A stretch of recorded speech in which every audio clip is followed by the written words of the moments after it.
अस्सलाम वालेकुम नाजरीन, मैं हूं फैसल हकीम और मेरे साथ मौजूद हैं जावेद सुमरो। आज के वीलाग में हम दो इश्यूज़ को डिस्कस करेंगे। सबसे पहले हम डिस्कस करेंगे जो कौमी असम्बली में वफाकी जो वज़रा हैं उनकी गैर हाज़िरी के हवाले से। और आज भी डिप्टी स्पीकर कौमी असम्बली ने जो एहतजाजन इजलास मुलतवी कर दिया था, क्योंकि जब इजलास शुरू हुआ तो वफ़ा सवालात के दौरान जो वज़रा थे वो मौजूद नहीं थे। दूसरे हिस्से में बात करेंगे, एक बहुत बड़ा इंकशाफ किया है तहरीरी जो जवाबात आए हैं कौमी असम्बली में, उसमें नायब वज़ीर आज़म इसहाक डार की जानिब से किया गया है कि भारत के साथ जो मुज़ाकरात हैं बशमूल जम्मू और कश्मीर का जो मामला है उस हवाले से मुज़ाकरात को नतीजा खेज़ बनाने की कोशिश की जा रही है। तो वो किस सतह के मुज़ाकरात हो रहे हैं, कैसे हो रहे हैं, और पाकिस्तान ने अब तक जो है वो क्या अहदाफ मुकर्रर किए थे या इन मुज़ाकरात में क्या पेशरफ्त हुई है, उस हवाले से बात करेंगे। सबसे पहले शुरू करते हैं कौमी असम्बली के हवाले से। कौमी असम्बली जब से ये बनी है और उसमें हुकूमत जो है वो जो बरसर इक़्तिदार है मुस्लिम लीग नून, उसने पहले जब वज़रा बनाए तो उसमें मुतअद्दिद वज़रा को जो है वो एडिशनल चार्जेस दिए हो गए थे, दो दो वजारतें थी। तो उस वक्त ये कहा जाता था कि शायद वज़रा की तादाद कम है, इस हवाले से उनकी जो हाज़िरी है वो यकीनी नहीं होती। लेकिन उसके बाद दूसरा मरहला हुआ और उसमें अब जो वफाकी वज़रा, मावनीन और ये सारी तादाद मिलाकर कोई 55 बनती है। और ये जो है इतनी बड़े वज़रा कैबिनेट होने के बावजूद जो वफाकी वज़रा हैं या वज़राए ममलिकत हैं या मावनीन हैं या मुशीर हैं, वो अक्सर ऐवान से गैर हाज़िर रहते हैं। और इस हवाले से डिप्टी स्पीकर कौमी असम्बली ग़ुलाम मुस्तफ़ा शाह अक्सर एहतजाज करते नज़र भी आए। उन्होंने कहा वज़ीर आज़म से भी मामला उठाएँगे, जो चीफ विप हैं उन से भी जो है वो मामला उठाया उन्होंने कई बार। लेकिन मामला जू का तू है और अक्सर औकात ये वज़रा जो है वो गैर हाज़िर आते हैं ऐवान से। आज भी जो इजलास था वो एहतजाजन सिर्फ 5 मिनट चला और 5 मिनट के अंदर जो है वो मुलतवी कर दिया गया। सिर्फ हाफिज़ हुसैन अहमद साहब के इंतकाल पर जो फातिहा खानी थी वो करवाई गई और वक्फा सवालात नहीं हुआ।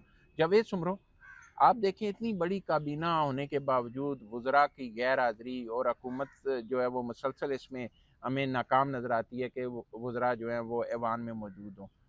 ये किस बात की निशानदेही है? ये क्या हुकूमत जो है वो वज़रा को एक ऐवान में लाने में नाकाम क्यों नज़र आती है? जी फैसल, सबसे पहले तो मैं अपने नाज़रीन को से मैं थोड़ा-सा ये कहना चाहूँगा कि नाज़रीन, हमारे व्लॉग्स के अंदर जो है ना, आपको पता है कि हम वर्किंग जर्नलिस्ट हैं, तो हमारे पास दफ़ातर की भी ज़िम्मेदारियाँ हैं। हम दोनों मीडिया आउटलेट्स के अंदर काम करते हैं, तो उनकी भी ज़िम्मेदारियाँ हैं और उन ज़िम्मेदारियों की वजह से कोशिश ये होती है कि हम रोज़ाना की बुनियाद पर अपना व्लॉग जो है वो कर सकें और नई से नई चीज़ों के ऊपर, नए से नए टॉपिक के ऊपर जो है वो आम तरह और आम रवाजी टॉपिक्स जो हैं उनसे हटकर जो है हम अपना व्लॉग आपके सामने पेश कर सकें। तो इसके लिए हम आपसे जो है माज़रत चाहते हैं और कोशिश करेंगे कि आइंदा जो है हमारे व्लॉग जो हैं वो आगे जाकर आपको रोज़ाना की बुनियाद पे अगर नहीं मिल सकते तो हर 1-2 रोज़ के वक़्फ़े के बाद आपको ये व्लॉग जो है मिल सकें। जहाँ तक फैसल साहब आपका सवाल का ताल्लुक है, तो सन 2000 2001 से लेकर 2025 तक जितनी भी असेंबलीज आई हैं उसमें मैंने ये इशू जो है वज़रा का ऐवान के अंदर मौजूद ना होना, ये इशू मैंने हर वक्त देखा। मुझे खुद समझ नहीं आती कि जब वफाकी वज़ीर जो हैं वज़ीर नहीं होते, रुकन कौमी असम्बली होते हैं, तो वो असम्बली के इजलास में आने के लिए हर वक्त तैयार होते हैं। क्योंकि उनके टीएडीए बनते हैं, क्योंकि उनको फ़वाइद मिलते हैं, क्योंकि फिर वहाँ पे बैठ के वो सवालात भी करते हैं, क्यों वहाँ पर मौजूद होकर वो अपने दीगर अराकीन के साथ जो कलीग्स हैं उनके साथ गप भी करते हैं। लेकिन जैसे ही उन मुअज़्ज़ज़ अराकीन को जब वफाकी वज़ारत मिल जाती है, जिसका जो है उस दिन 2 दिन पहले जो इजलास हुआ है उसमें नबील जो है अब्दुल कादिर पटेल साहब ने कादिर मक्सी साहब को जो है ना एक तंज़िया अंदाज में जो बात कही कि जब आप वज़ीर नहीं थे तो आप ऐवान में मौजूद होते थे। तो ये एक डायलेमा है हमारे अराकीन कौमी असम्बली का कि वो जब रुकन कौमी असम्बली होते हैं तो वो समझते हैं हम एक नॉर्मल असम्बली के अंदर मौजूद एक स्टूडेंट की तरह हैं, रुकन की तरह हैं। लेकिन वज़ीर बनने के बाद उनकी उनकी जो है लाइफ स्टाइल चेंज हो जाता है, उनकी हर चीज़ चेंज हो जाती है। बेशक ज़िम्मेदारी होती है, लेकिन ज़िम्मेदारी में उनका क्या काम होता है, मैं आपको बताता हूँ। वफाकी वज़ीर साहब के पास समरी बन के आती है, वो किसी भी मीटिंग में जाते हैं तो उनके पास मीटिंग मिनट्स और हर चीज़ तैयार होती है कि वो जी आपने इसके ऊपर बोलना है, इससे ज़्यादा नहीं बोलना और बोलना भी नहीं चाहिए। अपना नेशनल इंटरेस्ट सामने रखना है। किसी भी गैर मुल्की दौरे पे ये वज़रा जाते हैं तो इनको हर एक चीज़ जो ब्यूरोक्रेसी है उनको तैयार करके देती है, बैकग्राउंड ब्रीफिंग दी होती हर चीज उनको बैकग्राउंड ब्रीफिंग में अगर बाहर जाते हैं या किसी भी इशू पे, लेकिन समझ नहीं आता कि जहां पर आकर उनको अकाउंटेबल होना चाहिए वो उसको नजरअंदाज करके घूमने फिरने में लगे होते हैं। तो ये मेरे भाई ये डायलमा है, और मुझे नहीं लगता कि आइंदा भी किसी असेंबली के अंदर ये डायलमा जो होगा। ये लेकिन एक चीज मैं बताऊं, हमारे माजी के जो वजीर आजम साहबान हैं उनमें सिर्फ एक वजीर आजम थे जो हर सेशन में हर दिन कौमी असम्बली के इजलास में पहुंचते थे, सेनेट के इजलास में पहुंचते थे, वो मोहतरम यूसुफ रज़ा गिलानी साहब हैं। इवन मियाँ नवाज शरीफ वो भी नहीं आते थे। मियाँ शहबाज शरीफ ने तो मेरे ख्याल से रिकॉर्ड ही बना दिया है कि वो बड़ी मुश्किल से आते हैं, अगर नहीं, आते खान भी साहब हैं भी नहीं आते थे, खान साहब तो वो बिल्कुल ही नहीं आए ना। तो एक अलग डिबेट है ना। तो वो मियाँ साहब नहीं आते, पीछे अपने चैम्बर में बैठे होते, ईवान में नहीं आते। इमरान खान साहब तो उन सबसे 2 हाथ आगे थे, आते ही नहीं थे। आते थे तो आके बैठ के माशाल्लाह उनका अपना एक स्टाइल है, पर्सनैलिटी है, वो आके तस्बीह पढ़ते थे, लोग उनके साथ मिलाते हुए भी उनसे थोड़ा बहुत कतराते थे। तो ये चीज़ें हैं। अब मेरी दुआ है कि अल्लाह ताला हमारे इन अरकान कौमी असम्बली जो हमारे ही वोट से मुंतखब होकर जाते हैं, उनको चाहिए कि वहाँ जाकर अपना रोल प्ले करें। वफाकी वजीर बनने के बाद यूसुफ रज़ा गिलानी साहब को मिसाल रख के बतौर वजीर आजम आकर वो क्वेश्चन आवर में जवाब भी देते थे और तमाम इश्यूज के ऊपर बातें भी करते थे। इनको करनी चाहिए, इनको डरना नहीं चाहिए। लेकिन इस मसले को कहीं ना कहीं तो जावेद सुमरो साहब हल करना है ना। आप देखें, आपने 2002 से लेकर अब तक की मिसाल दे दी कि हर हुकूमत में ये मसला रहा, लेकिन इस मसले को हल तो करना है ना। इसलिए हल नहीं होता ना, जब एक वजीर साहब, जब मैं उन्हें वही बात करूंगा कि जब वजीर साहब बनते हैं ना कोई भी मुअज़्ज़ज़ रुकन, तो वो अपने आप को समझता है कि मैं अब इस दुनिया में नहीं हूँ, मैं आसमान में उड़ रहा हूँ। जब एक मेंबर आसमान में उड़ने की कोशिश करेगा वो फिर अपने लेकिन पुलिस को इस कैबिनेट के पुलिस सरबराह तो वजीर आजम मौजूद है ना, वो एक्शन वजीर तो आजम ले साहब सकता खुद है नहीं ना। आते ना, वजीर आजम साहब खुद नहीं आते ना, तो वो किस हिसाब से किसी मेंबर को कहेंगे या फेडरल कैबिनेट के मेंबर को कहेंगे जी आप चले जाएं, आप वजीर मुमलिकत हैं, आप जाके क्वेश्चन आवर देखिए, का जवाब दें। वजीर आजम की गैर मौजूदगी जो है वो चले ऐवान में आते हैं, रेगुलर नहीं आते, लेकिन वज़रा की जो नुमाइंदगी है वो तो होनी रेगुलर चाहिए, होनी चाहिए। होनी चाहिए, होनी आपके चाहिए। पास इश्यूज आते हैं, आपके अगर पास तवज्जो अगर वो दिलाई आएंगे नोटिस है, तो वक्फा ये सब मैं सवालात ये है। समझूंगा, जाती तौर पे मेरी अपनी सोच है, मैं ये समझूंगा कि वज़रा अगर ऐवान में आएंगे तो वो ये होगा कि वो इस ऐवान को ओन करते हैं बतौर वजीर, बतौर मेंबर नहीं, बतौर वजीर ओन करते हैं।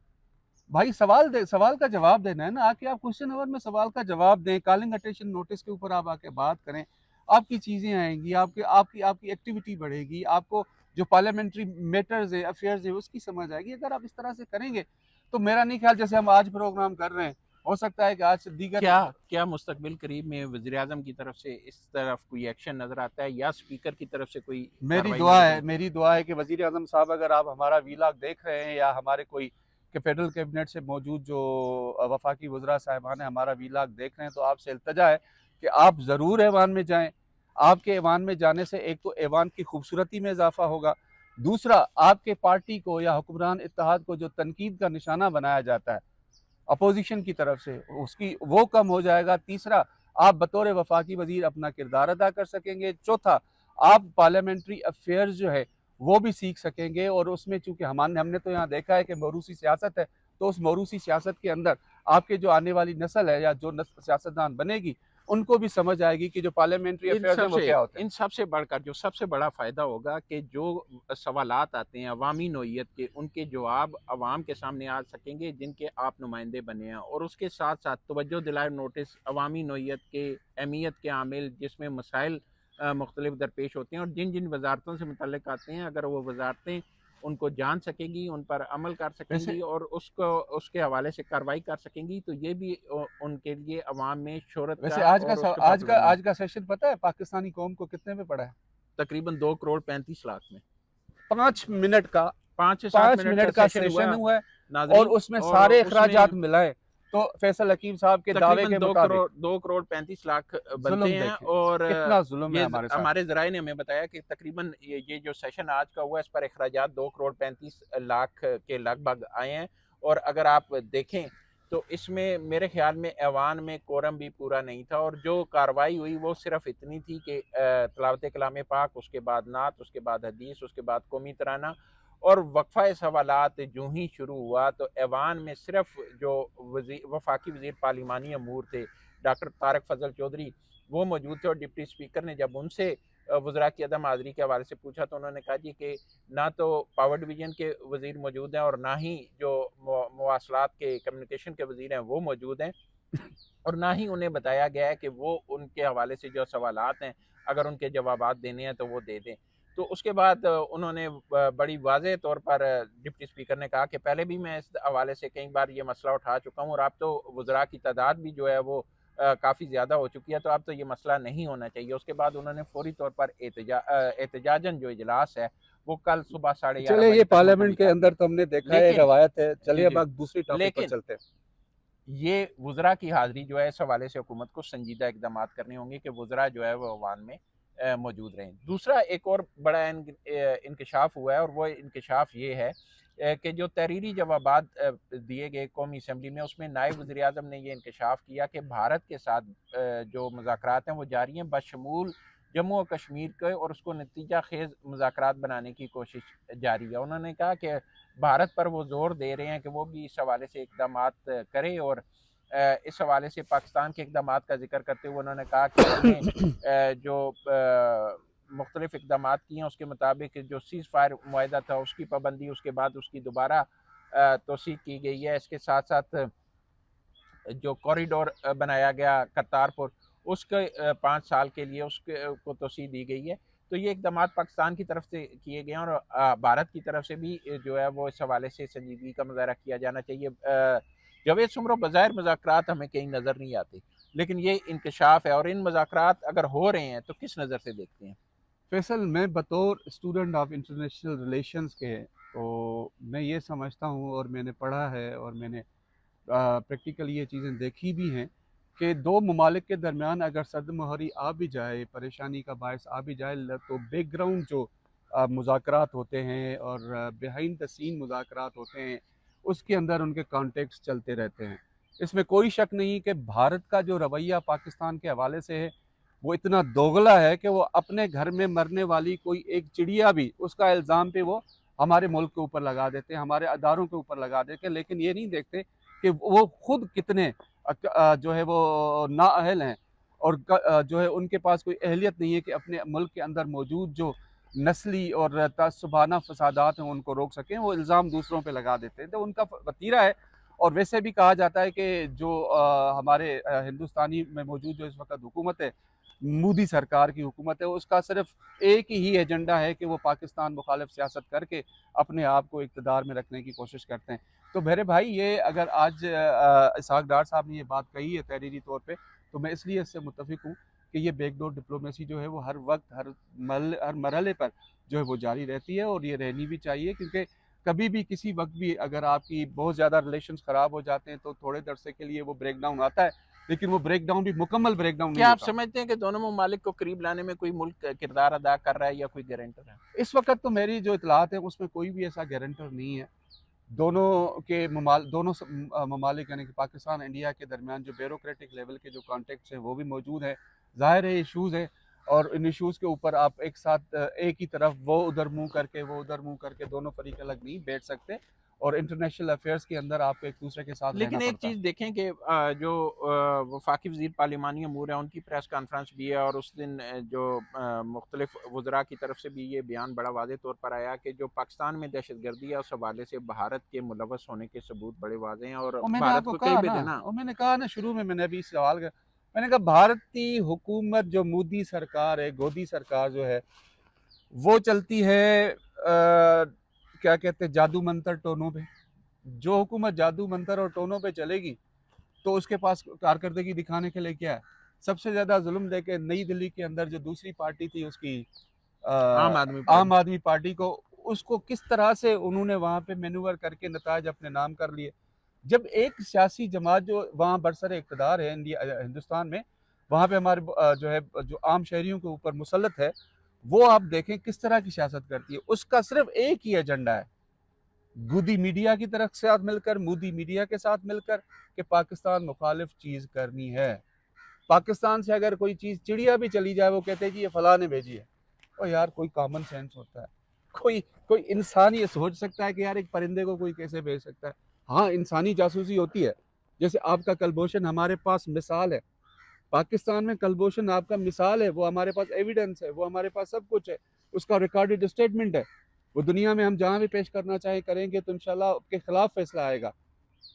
तो आपकी अब हमारी कोई चीज़ आपके पास ऐसी नहीं है, लेकिन बस वहाँ की मीडिया ऐसे चीखता है, चिल्लाता है, पता नहीं क्या कुछ करता है। लेकिन पाकिस्तान की तरफ से ये बार बार जोर दिया जा रहा है कि तमाम मसाइल का हल जो है वो मुज़ाकरात के ज़रिए निकाला जाए। और नायब वज़ीर आज़म और वज़ीर ख़ारजा इसहाक़ डार ने अफ़गानिस्तान के हवाले से भी इन्हीं ख़यालात का इज़हार किया, और उन्होंने कहा कि अफ़गानिस्तान के हवाले से भी रसाई जो है, सफारती रसाई जो है वो हमारे लिए अहम है। लेकिन वहाँ पर जो कलअदम तंजीमें और दहशतगर्द हैं जो अफ़गान सरज़मीन को पाकिस्तान के ख़िलाफ़ इस्तेमाल कर रहे हैं, वो रुकावट हैं। और हम 12 अफ़गान अबूरी हुकूमत को भी कह चुके हैं कि वो इस हवाले से तस्दीक शुदा कार्रवाई करे और उनको रोके, अफ़गान सरज़मीन पाकिस्तान के ख़िलाफ़ इस्तेमाल ना होने दे। अब देखते हैं कि आगे किस सिमत हालात जाते हैं। लेकिन जो चीज़ें हमने आज डिस्कस की उसके मुताबिक जो मुज़ाकरात हैं वो खुशाइंद ज़रूर हैं, लेकिन पाकिस्तान हमेशा से अमन का ख्वाह रहा है, ख़ित्ते में अमन चाहता है, और इसके लिए पाकिस्तान ने बहुत सारी कुर्बानियाँ दी हैं, दुनिया को दहशतगर्दी से बचाया है और उसमें 93,000 लोगों की कुर्बानी दी है। पाकिस्तान इस खित्ते में अमन के लिए अगर वह हमसायों से अच्छे ताल्लुकात चाहता है तो पाकिस्तान के चाहे वो मशरकी हमसाए हों चाहे मगरबी हमसाए हों, उनको भी मुस्बत रद्द अमल दिखाना होगा। जो मसाइल हैं उनको हल करने के लिए मुज़ाकरात की टेबल पर आना होगा। अब तक के लिए इतना ही। बहुत जल्द आपके पास एक नए वीलाग के साथ हाजिर होंगे। तब तक के लिए अल्लाह हाफ़िज़।